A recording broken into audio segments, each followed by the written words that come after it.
सही है। बालों में अगर हो गया तो क्या करें? ऑयलिंग ज़्यादा कर दें या कोई आप बताएँगी कोई अच्छा, ऐसे? अगर बालों में आपके फंगल इन्फेक्शन हुआ है तो फंगल इन्फेक्शन के स्पेसिफिक शैम्पूज आते हैं, ठीक है, मेडिकेटेड। नॉन मेडिकेटेड शैम्पूज आपने यूज नहीं करने, वो आप यूज करना शुरू कर दें। अगर आपके इनहेरिटेंस में है, लाइक आपके पापा को है, आपकी मदर को है, या फिर आपके दादा दादी, नाना नानी, मामू मामू मामू या चाचा वगैरह में किसी को है फंगल इन्फेक्शन का इशू, क्योंकि ज्यादातर में पेशेंट्स कहते हैं कि हमारे पेरेंट्स को नहीं है। जरूरी नहीं है कि आपके पेरेंट्स को हो, आपके इनहेरिटेंस में आपकी जीन के अंदर हो आ सकता है रहा कि हो, आ ठीक है। रहा हो। हुँ। तो लोगों को इतना पता नहीं होता, वो समझते हैं कि पेरेंट्स में होगा तभी हमारे अंदर कन्वर्ट होगा, बट वो एक जीन के अंदर अगर चला आ रहा है तो आपको प्री केयर स्टार्ट कर देनी चाहिए। फंगल शैम्पू यूज करें, लाइक नॉट डेली, बट आप केयर के लिए उसको हफ्ते में 2 दफा यूज करें। लाइक अगर आप हफ्ते में 4 दफा शैम्पू कर रहे हैं, डेली तो शैम्पू करना इज नॉट रिकमेंडेबल, ठीक है। अगर आप शैम्पू कर रहे हैं हफ्ते में 4 दफा, तो आप उसमें से 2 दफा जो है फंगल इन्फेक्शन के स्पेसिफिक शैम्पू होते हैं, जिसके अंदर जो है वो आपके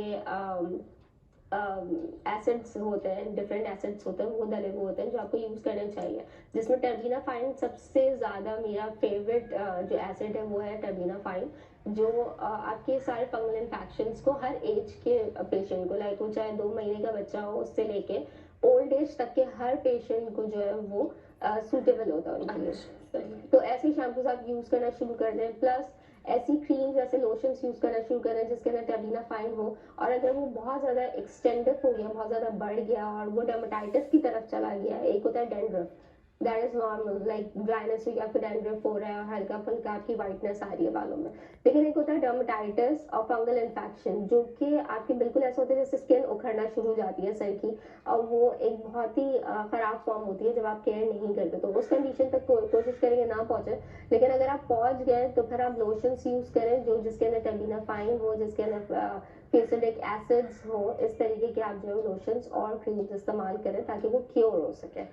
सही। अच्छा, अभी आपने मुझे बताया कि आने से पहले ही एहतियात कर लें। हाँ, जब जिनकी किसी को स्टार्ट नहीं हुआ इनहेरिटेंस तो में। वो भी फंगल वाला जो आपने शैम्पू हम्म। स्पेसिफिकली बता रही हैं उसको शुरू कर दें। अभी अगर स्टार्ट आपको भी नहीं होता हुआ, है, अगर आप एहतियाती तदाबीर। एक्सपीरियंस कर रहे हैं, जैसे आपको नॉर्मली हम हर साल कुछ ऐसे पेशेंट्स होते हैं जिनको हर साल जो है वो ऑटम का सीजन स्टार्ट होते ही इशू होता है हुँ। कि उनको फंगल इन्फेक्शन होता ही है, या फिर आपके इनहेरिटेंस में, उनको प्री केयर स्टार्ट कर देनी चाहिए। और सही। खास तौर पे लोग बोलते हैं कि हमें ऑयलिंग करनी चाहिए। हाँ, आपको ऑयलिंग करनी चाहिए है, बट ऑयल ऐसे यूज करने चाहिए जिसके अंदर आपके कोलेजन हो, ठीक है, जिसमें आपके जो ऑलिव ऑयल्स हो, जिसके अंदर आपका आंवला ऑयल हो, और स्टिकी ऑयल्स हो। हाँ, एक चीज लोग मुझसे पूछते हैं कि हम कोकोनट ऑयल यूज करते हैं, तो कोकोनट ऑयल प्लीज बराए मेहरबानी विंटर्स में यूज मत किया करें, क्योंकि वो ड्राइनेस फॉर्म करता है। आपने देखा होगा जब विंटर्स आ रहे होते हैं तो आपके पास जितने भी कोकोनट ऑयल होते हैं वो सारे जम जाते हैं, हुँ। ठीक है। वो क्योंकि ठंडा होता है तो वो जमना शुरू हो जाता है, चाहे विंटर्स इतने ज्यादा ना हो, क्योंकि कराची में तो इतने ज्यादा विंटर्स नहीं होते। नहीं। बट हम एक्सपीरियंस यही करते हैं कि कराची में रहते हुए जो है वो भी आपके जो कोकोनट ऑयल है वो जम जाता है। तो कोकोनट ऑयल यूज नहीं करें क्योंकि वो आपके स्कैल्प को डिहाइड्रेटेड करेगा और ओके। ज्यादा फंगल इन्फेक्शन की तरफ लेके जाएगा, आपको ज्यादा जो है वो आपको डर्मेटाइटिस की तरफ, डैंड्रफ की तरफ आपको लेके जाएगा। सही है, चलिए और कितनी फिर ज़बरदस्त बात है ना? हाँ, और फिर उससे क्या होता है, आपके बाल झड़ होना शुरू हो जाता है, बाल झड़ने शुरू हो जाता है, आपको एलोपेशिया हो जाता है। समटाइम्स जो है वो आपके इतना एबनॉर्मल हेयर फॉल होता है, और ज्यादा हेयर फॉल की जो कंप्लेन आती है ना नॉर्मल लोगों में, लाइक एक तो होता है एलोपेशिया, जिनको ओवरऑल पूरे साल ही जो है वो बाल उनके गिर रहे हैं, दैट इज समथिंग एल्स। लेकिन जिनको लाइक 100% या 95% ये पेशेंट ऐसे होते हैं जिनको कंप्लेन जो है वो ऑटम का सीजन स्टार्ट होते ही बाल झड़ने की कंप्लेन हो जाती है। जैसे पत्ते जो है वो गिर रहे होते हैं दरख्तों पे से, वैसे ही हमारे बाल जो है वो भी झड़ रहे होते हैं ड्राइनेस की वजह से। तो हुँ। ज्यादा कोशिश करें कि आप हाइड्रेटेड रखें।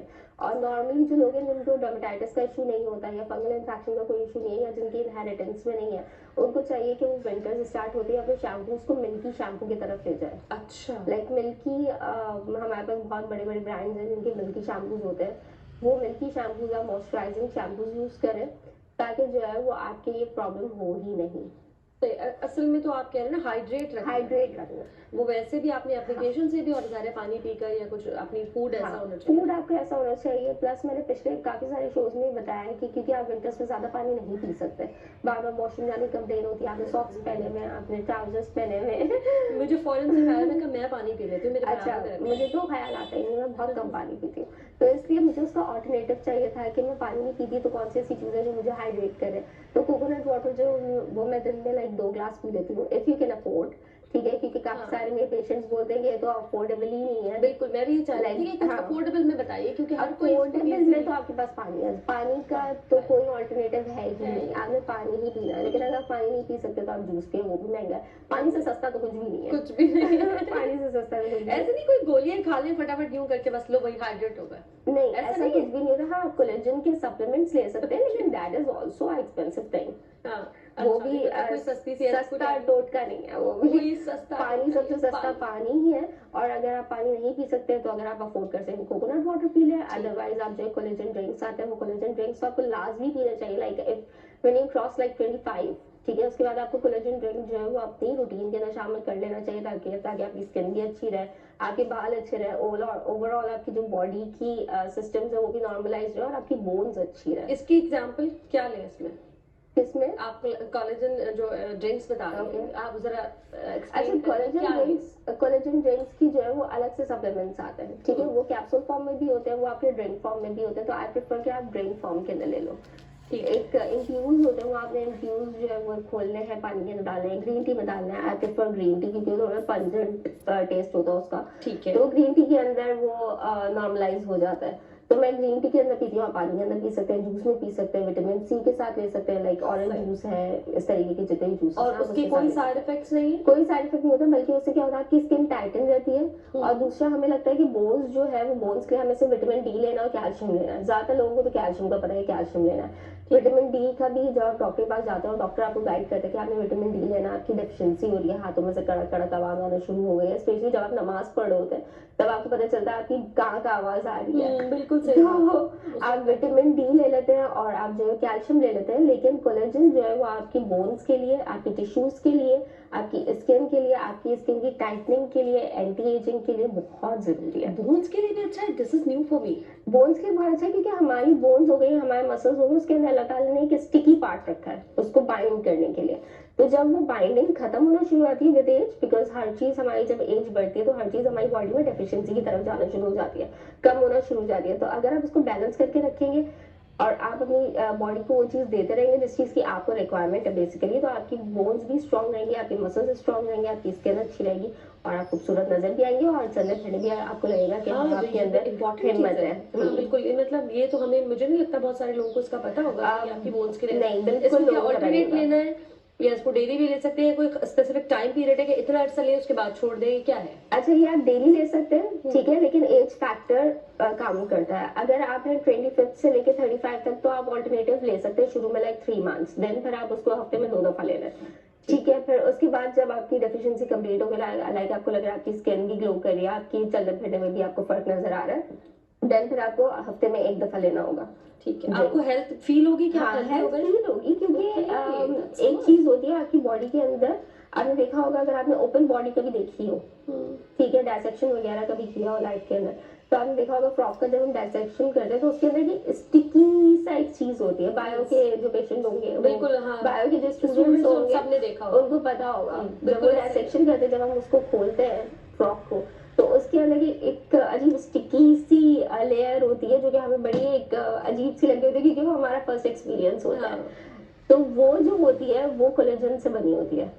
ऐसी हमारी बॉडी के अंदर भी होता है। फ्रॉक का इसीलिए कराया जाता था कि आगे जाके आप ह्यूमन बॉडी के ऊपर काम कर सकें। बिल्कुल। तो आपकी बॉडी के अंदर भी ऐसे ही फ्लूइड होता है हर जगह पे। बॉडी लाइक आपके कैल्शियम जो है उसको बाइंड किया हुआ होता है एक गूदे के जरिए, जिसको हम गूदा कहते हैं। लाइक नॉर्मली अगर आप नहारी वगैरह खाते हो या आप जो लोग पाए बहुत ज्यादा खाते हैं शौक से, ठीक है, आई लव ऑल्सो, बट मैं वो नहीं खाती जो उसके वो होते हैं बोन्स जो होती हैं, आई डोंट लाइक बोन्स, तो उसका सिर्फ सूप पीती हूँ जो होता है, ग्रेवी होती है। तो उसके अंदर आपने देखा होगा कि कभी अगर आपका एक्सपीरियंस हो, आप तो खाती हैं, मैं बहुत शौक से, तो आपने देखा होगा उसकी बोन्स के अंदर गूदा होता है। हाँ जी, बिल्कुल, जिसको लोग चूस चूस के खा रहे होते हैं बहुत मजे से, वो वैसे डाल के भी दिया जाता है। वो जो बेसिकली गूदा होता है ना, दैट इज कोलेजन।